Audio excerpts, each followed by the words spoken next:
بسم الله الرحمن الرحيم. رب اشرح لي صدري ويسر لي أمري واحلل عقدة من لساني يفقهوا قولي. اللهم صل على محمد وآل محمد وعجل فرجهم. آپ سب کو میری آواز آ رہی کلیئر نا؟ صحیح بات ہے، آ رہی ہے. اوکے ٹھیک ہے. کلیئر نہیں آ رہی، پٹ پٹ کر آواز آ رہی ہے آپ کی. تو آپ گروپ یہ زوم میٹنگ لیو کر کے دوبارہ جوائن کیجئے اور سب لوگ اپنا اپنا مائک میوٹ کر دیجئے.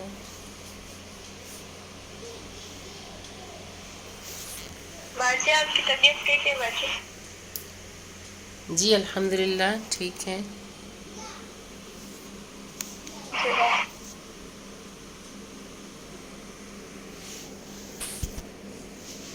اعوذ باللہ من الشیطان الرجیم. بسم اللہ الرحمن الرحیم. رب اشرح لي صدري ويسر لي امري واحلل عقدة من لساني يفقهوا قولي. اللهم صل على محمد وآل محمد وعجل فرجهم. آج ہم لوگ پڑھیں گے سورہ قریش کے بارے میں. تو درس کا آغاز کرتے ہیں.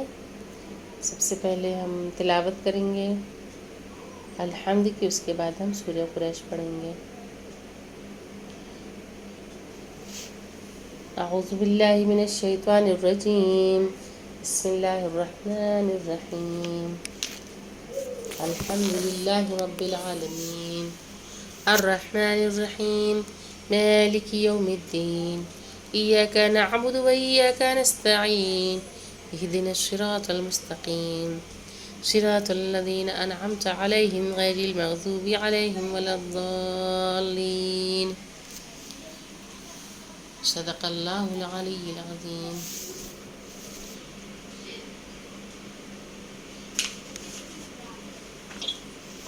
آپ یہ بولتی ہیں علی العظیم، اس کا مطلب کیا ہوتا ہے؟ آپ آڈیو میوٹ کریے پہلے.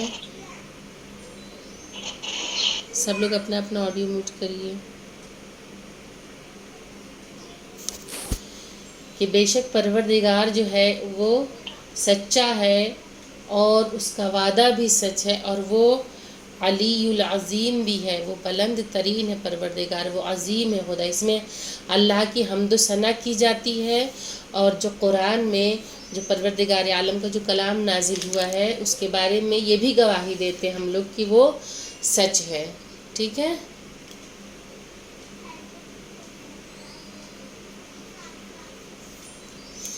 اسی لیے جب تلاوت کی جائے سورہ کی تو پھر پروردگار کی مدح کی جائے، یعنی کہ وہ علیم بھی ہے، وہ عظیم بھی ہے، وہ عالی بھی ہے. تو یہ اسی لیے کہا جاتا ہے، اور یہ کہنا چاہیے جب بھی سورہ ختم ہو تو اس کے بعد کہنا چاہیے. تو آغاز کرتے ہیں. اعوذ باللہ من الشیطان الرجیم. بسم اللہ الرحمن الرحیم. لإيلاف قریش إيلافهم رحلة الشتاء والصيف فليعبدوا رب هذا البيت الذي أطعمهم من جوع وآمنهم من خوف. صدق اللہ العلی العظیم. یہ سورہ جو ہے یہ مکے میں نازل ہوا، اور اس کے معنی و مطالب کچھ اس طرح سے ہیں کہ بسم اللہ الرحمن الرحیم، بنام خدائے الرحمن الرحیم. لإیلاف قریش، قریش کے انس و الفت کی خاطر.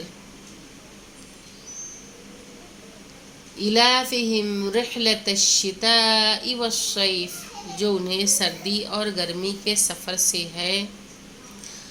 ابرہہ کو ہلاک کر دیا. فَلْيَعْبُدُوا رَبَّ هَذَا الْبَيْتِ، لہٰذا انہیں چاہیے کہ اس گھر کے مالک کی عبادت کریں. الَّذِي أَطْعَمَهُم مِّن جُوعٍ وَآمَنَهُم مِّنْ خَوْفٍ، جس نے انہیں بھوک میں سیر کیا اور خوف سے محفوظ بنایا. کہ پروردگار عالم اس میں کیا ارشاد فرماتا ہے کہ اس میں قریش کی محبت، ان کی انس کی خاطر اس کا ذکر ہو رہا ہے. اس کے بعد اس میں ان کے جو ہے سفر سے متعلق ذکر ہے. پھر اس کے بعد اس میں یہ بھی بتایا ہے پروردگار نے کہ اس گھر کے مالک کی یعنی پروردگار عالم کی عبادت کی جائے. ان تمام چیزوں کی طرف پروردگار عالم نے اشارہ کیا ہے کہ 6 صدی عیسوی میں یعنی 6th سینچری میں مکے کی آبادی جو تھی وہ 3 حصوں میں تقسیم تھی، 3 حصوں میں بٹی ہوئی تھی. نضر بن کنانہ کی اولاد جو تھی، جو نضر بن کنانہ کی اولاد تھی، وہ اولاد جو ہے وہ قریش ہے. اور جو دوسری یعنی کہ جو قریش کے علاوہ جو دوسری اس کی حلیف تھی، دوسرے جو تھے وہ دوسرے عرب اور غلام قریش کے حلیف، دوسرے عرب اور غلام قریش تجارت پیشہ تھے اور ان کے 2 سفر تجارت ہوا کرتے تھے. اور یہ لوگ جو ہے ان لوگوں کا جو کام تھا وہ کیا تھا، وہ لوگ بزنس کرتے تھے، تجارت کیا کرتے تھے. تجارت کہتے ہیں بزنس کو. اور ان کے قافلے جو تھے یہ گرمی اور سردی کے موسم میں جو ہے وہ جاتے تھے. سردی میں یہ لوگ جو سفر کرتے تھے وہ یمن کی طرف جاتے تھے، اور گرمی میں یہ لوگ جو سفر کرتے تھے تجارت کا وہ شام کی طرف جاتے تھے. کیونکہ آپ لوگوں نے سنا ہوگا، پڑھا ہوگا کہ تجارت کا مال جو تھا وہ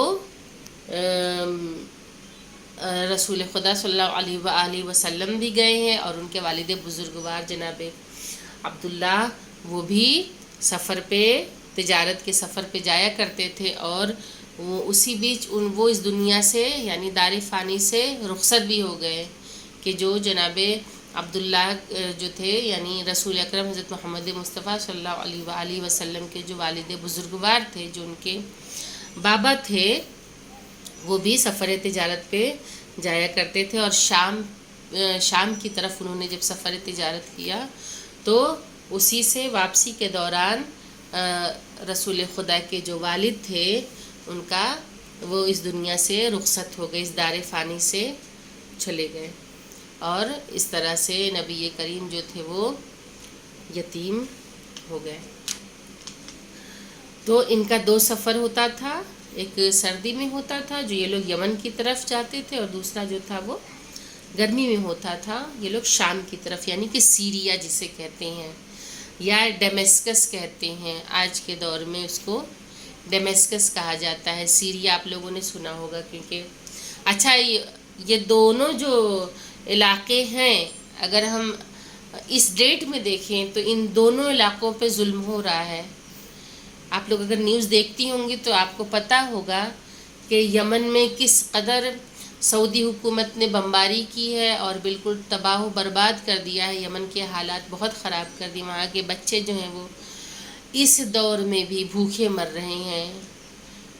اور سیریا کا کیا حال ہوا یہ بھی آپ لوگوں نے دیکھا ہوگا کہ کس طرح سے سیریا میں بھی ISIS کا حملہ رہا اور ظلم استبداد رہا، اور کس طرح سے وہاں کے لوگ مائیگریٹ کر کے دوسری کنٹریز میں جاتے رہے ہیں. تو یہ دونوں علاقے جو ایک دور تھا، ایک اس دور میں مین پوائنٹ ہوا کرتے تھے، مرکز ہوا کرتے تھے کس کے لیے؟ سوداگروں کے لیے، تجارت پیشہ لوگوں کے لیے، کہ جن کا پیشہ تجارت تھا، جو بزنس کرتے تھے تو وہ لوگ اپنے بزنس کے لیے ان دونوں علاقوں کا رخ کرتے تھے. یہ دونوں جو تھے یہ دونوں بالکل بزنس کا بالکل ہب تھا، ایسا ایریا تھا یہ. تو عرب جو تھے، جو قریش تھے، یہ لوگ بھی اسی طرف کا رخ کرتے تھے اور وہاں پہ جا کے اپنے مال کی اموال کی تجارت کرتے تھے. تو یہ اپنی تجارت میں اس لیے محفوظ تھے کہ مکے کے رہنے والے تھے اور لوگ ان سے مرعوب رہا کرتے تھے، یعنی تھوڑا ان کا رعب تھا، دبدبہ تھا. کیوں دبدبہ تھا؟ کیونکہ یہ لوگ مکے تھے. قریش جو تھے وہ مکے کے رہنے والے تھے، اور مکے کے رہنے والے کی اس نسبت سے ان لوگوں کا رعب و دبدبہ ہوتا تھا، کیونکہ جو بھی لوگ تھے ان کا سفر کیا ہوتا تھا، وہ مکے کی طرف ہی ہوتا تھا. خانہ خدا کا طواف کرنے کے لیے وہ لوگ وہیں جایا کرتے تھے. تو اس وجہ سے جی بولیے. بولے آپ مریود بولے نا. جی بولے آپ مریود بولے نا. میود بولے نا بھی آپ. مرعوب مرعوب میم رے عین واو بے مرعوب کہتے ہیں، یعنی روب اور دبدبہ رہے جس کا. ٹھیک ہے، روب ہونا. ایک ہوتا ہے نا، کہتے ہیں اب بامبے کی لینگویج میں کیا کہتے ہیں، ان کی اچھی دھاک جمی ہوئی ہے، بولتے ہیں نا ایسے بامبے کی لینگویج میں. جو بامبے کے لوگ ہیں ان کو اسی لیے ایسے سمجھ میں آئے گا.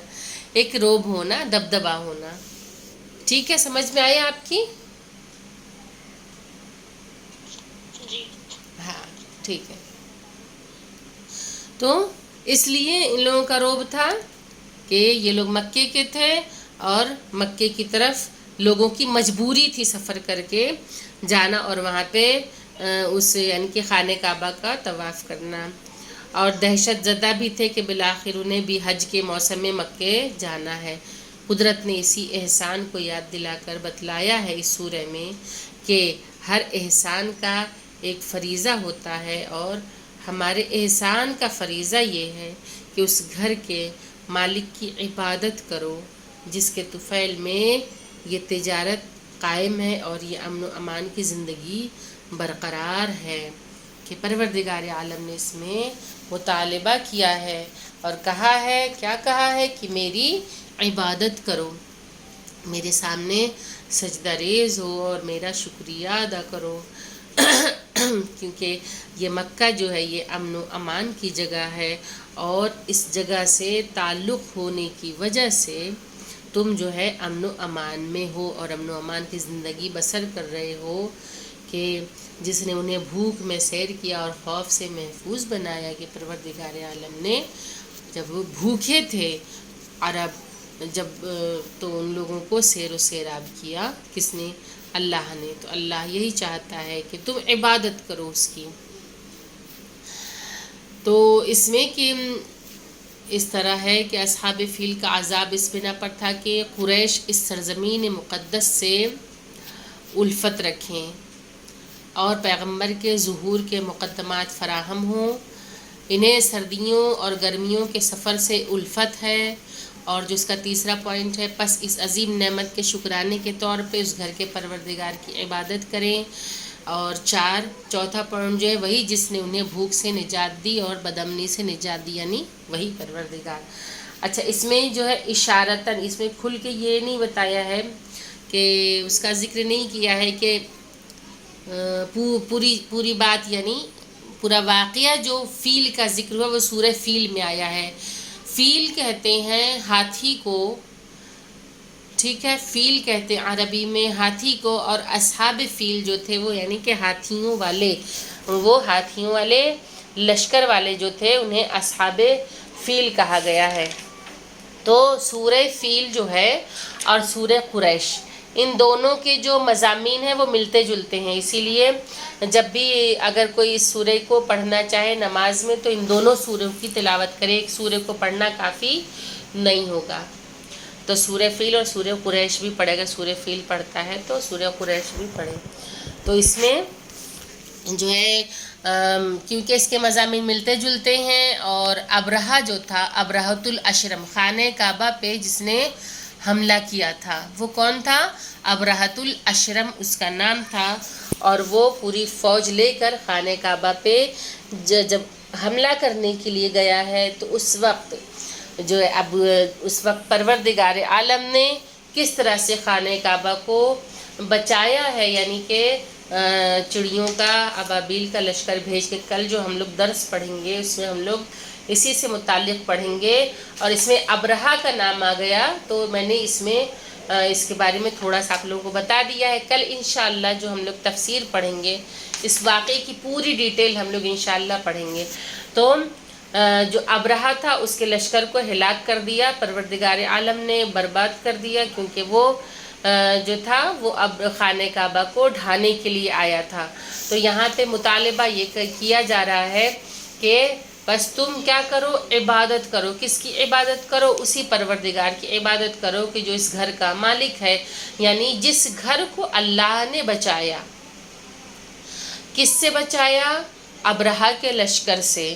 پروردگار عالم نے اس گھر کی حفاظت کی، اور وہ پروردگار یعنی اس کی عبادت کرو جس نے انہیں بھوک میں سیر و سیراب کیا ہے، یعنی کہ جب وہ بھوکے تھے تو ان کا پیٹ بھرا، اور پروردگار عالم نے یہاں پہ انہیں خوف سے محفوظ بنایا ہے، کیونکہ مکے کے علاقے میں رہنے کی وجہ سے. کیونکہ گزشتہ سورہ فیل میں اصحاب فیل اور ابرہہ کے لشکر کی نابودی کی تفصیل بیان ہوئی تھی، جو خانہ کعبہ کو نابود کرنے یعنی کہ اس کو گرا دینے کے لیے اور اس خدائی مرکز مقدس کو ویران کرنے کے لیے اس کے ارادے سے آیا تھا. لہٰذا اس سورہ کی پہلی آیت میں، جو حقیقت میں سورہ فیل کا ایک تکمیلی بیان ہے، ایک مکمل بیان ہے، فرماتا ہے کہ ہم نے ہاتھیوں کے لشکر کو نابود کر دیا، بالکل ختم کر دیا، اور انہیں کھائے ہوئے بھوسے کے مانند ریزہ ریزہ کر دیا.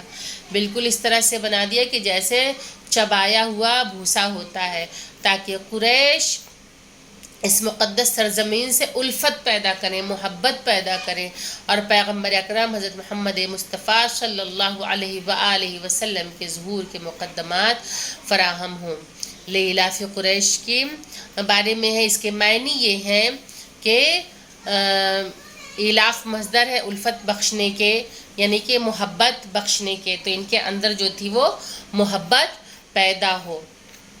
تو یہ کل جمع جو اس کا ایک نچوڑ ہے وہ سورہ فیل کا ہے، اور اس میں اس سے ملتے جلتے مضامین ہیں، اور اسی اعتبار سے پروردگار عالم نے اس میں بھی ذکر کیا ہے، کیونکہ اللہ وہ قوت ہے، وہ طاقت ہے، وہ قدرت ہے کہ جہاں پہ انسانوں کی عقلیں ختم ہو جاتی ہیں، جہاں پہ انسانوں کے ذہن کام نہیں کرتے ہیں، جہاں پہ انسانوں کے دماغ کی نسیں پھٹنے لگتی ہیں، وہاں پروردگار عالم جو ہے وہ قادر مطلق ہے، جو ہر شے پہ قادر ہے، اور وہ اگر چاہے تو کیا نہیں کر سکتا. اور یہی کچھ ہوا، کیونکہ اتنا بڑا لشکر اور اس کے مقابلے میں پروردگار نے چھوٹی سی چڑیا کہ جو ابابیل آپ لوگوں نے دیکھی بھی ہوگی، چھوٹی سی بالکل چھوٹی چڑیا ہے، اس کے ذریعے اللہ نے کس طرح سے ان طاغوتی طاقتوں کو فنا کر دیا، برباد کر دیا،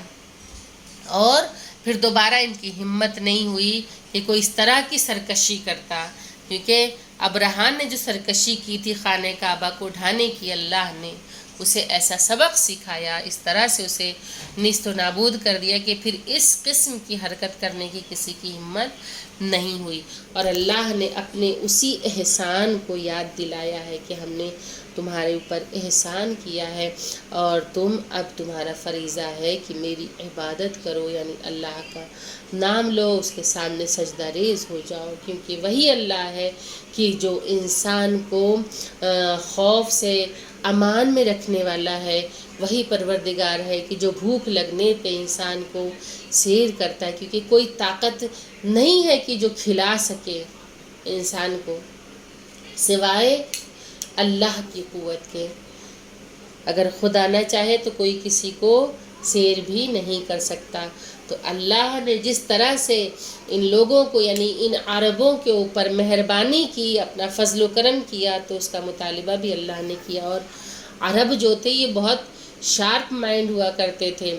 اللہ نے انہیں جسم کی ساخت تو اچھی دی تھی، جسمانی اعتبار سے بھی یہ لوگ طاقتور تھے، شجاعت میں بھی یہ مشہور تھے، اور جہالت میں بھی بہت زیادہ مشہور تھے. اور پروردگار عالم نے انہیں عقل و فہم بھی بہت دی تھی، اور اللہ نے بہت سی نعمتیں ان کو دیں کہ ان کے اندر یہ صلاحیت تھی کہ جب بھی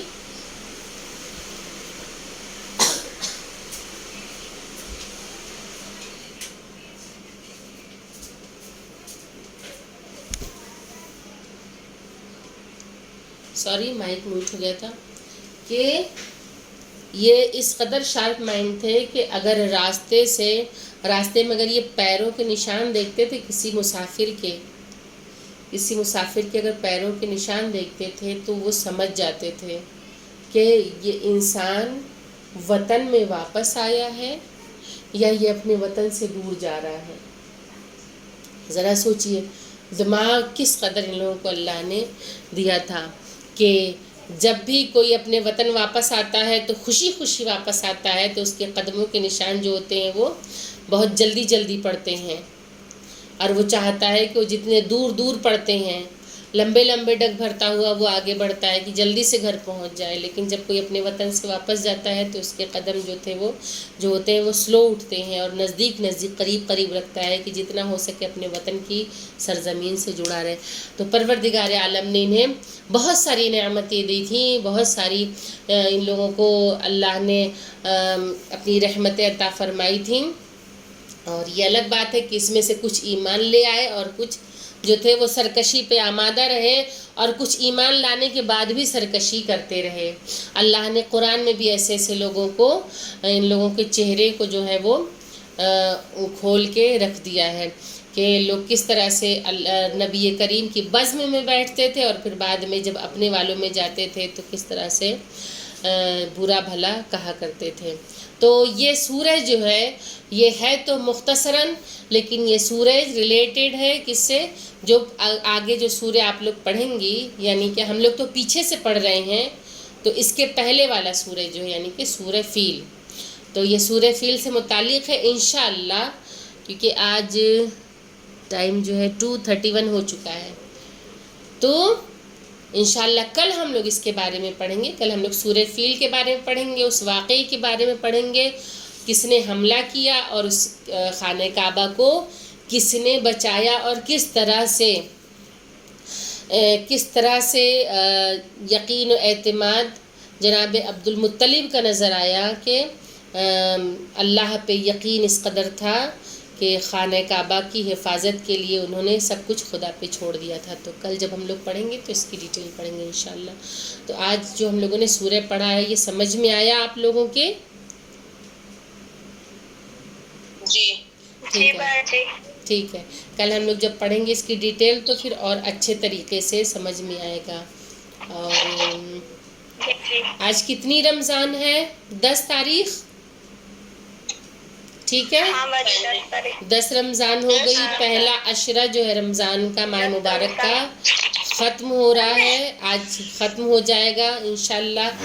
تو آج کی جو تاریخ ہے وہ معنی رکھتی ہے، اور آج کی تاریخ جناب خدیجۃ الکبریٰ سلام اللہ علیہ یعنی کہ حضرت محمد مصطفیٰ صلی اللہ علیہ وآلہ وسلم نبی کریم کی زوجہ کی وفات کی تاریخ ہے. یعنی 10 رمضان المبارک کو جناب خدیجۃ الکبریٰ اس دنیا سے رخصت ہو گئی تھی. تو آج کی تاریخ غم کی تاریخ ہے، ایک افسردہ تاریخ ہے کہ آج کی ڈیٹ میں نبی کریم سے ان کی وہ زوجہ کی جنہیں وہ بہت زیادہ محبت کرتے تھے اور جن کی موجودگی میں نبی کریم نے دوسری شادی نہیں کی، اور جن کے مال سے جناب خدیجہ کے پاس اتنا مال تھا کہ 70 اونٹوں پہ اس کی چابیاں رکھی جاتی تھیں، بار ہوتی تھیں، اور جب وہ مال ایک جگہ جب اسے ذخیرہ کیا گیا تو اس طرف نبی کریم اور اس طرف جناب خدیجہ، یعنی ایک دوسرے کو یہ لوگ دیکھ بھی نہیں پا رہے. ذرا سوچئے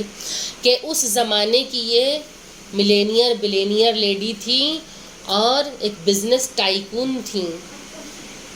جناب خدیجۃ الکبریٰ جو تھیں وہ ایک بزنس ٹائکون تھیں، وہ ایک ایمپاورڈ لیڈی تھیں. ان کے پاس کتنی دولت تھی، وہ اتنی بڑی بزنس ویمن تھیں کہ ان کے جو مال تھے تجارت کے، جو بزنس کے، وہ بہت دور دور تک جایا کرتے تھے اور اس میں کافی منافع ہوتا تھا، جس وجہ سے جناب خدیجہ بہت مالدار تھیں اور دنیا کی سب سے مالدار خاتون اگر میں کہوں تاریخ کی تو جناب خدیجۃ الکبریٰ تھیں. لیکن جناب خدیجۃ الکبریٰ سلام اللہ علیہا نے کبھی بھی اپنے مال پہ غرور نہیں کیا، تکبر نہیں کیا، بلکہ اپنے اس مال کو اللہ کی راہ میں لٹا دیا. کیونکہ جب اسلام آیا ہے تو اس وقت مسلمان جو تھے بہت غریب تھے، فاقے ہوتے تھے، پتھر پیٹ پر باندھے جاتے تھے کہ بھوک جو ہے وہ ٹھہر جائے، کچھ راحت و آرام مل جائے.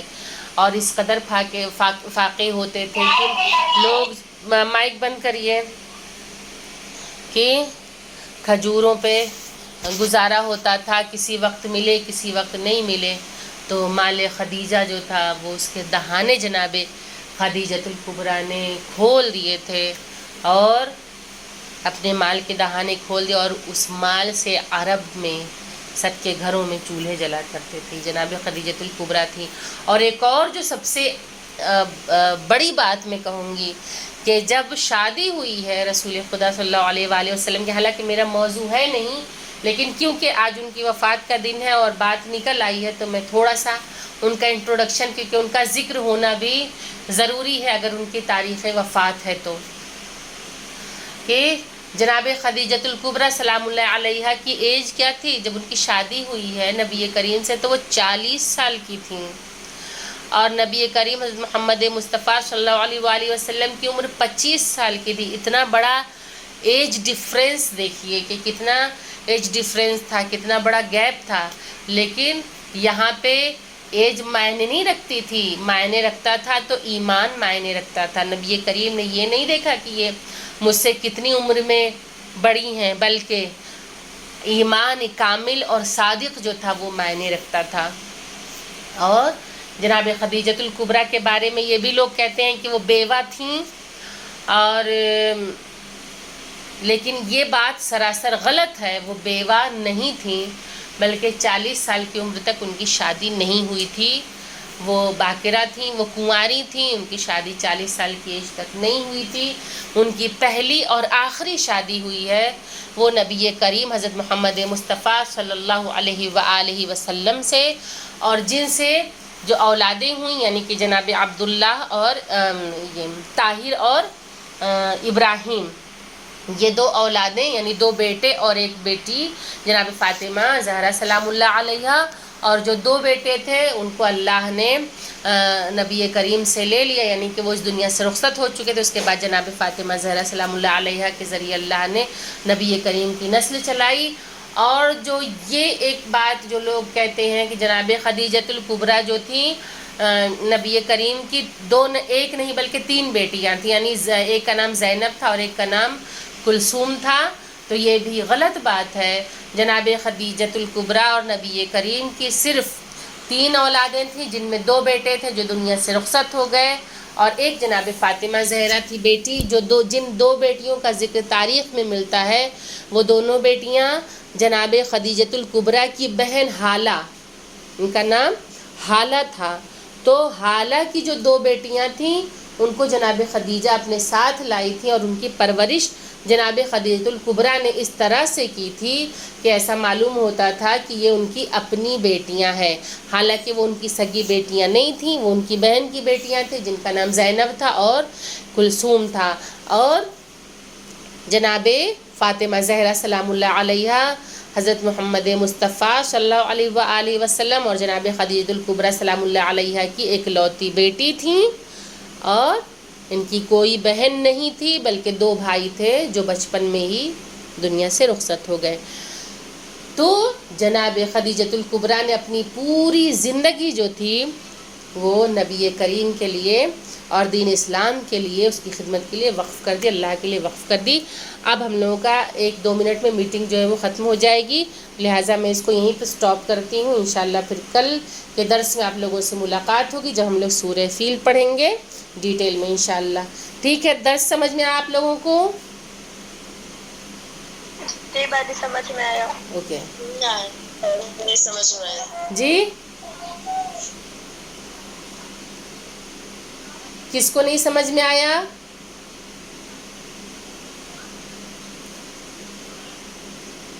ابھی کسی نے بولا کہ نہیں سمجھ میں آیا، یا ہمیں سننے میں شاید غلطی ہوئی ہو؟ بولا ہے سمجھ میں آ گیا، آپ کو شاید مسٹیک۔ جی میری غلطی سننے میں، ٹھیک ہے۔ انشاءاللہ کل ملاقات ہوگی۔ بخار ضیا جو ہے وہ آپ لوگوں کی کلاس لیں گی۔ السلام علیکم، خدا حافظ۔ وعلیکم السلام، خدا حافظ۔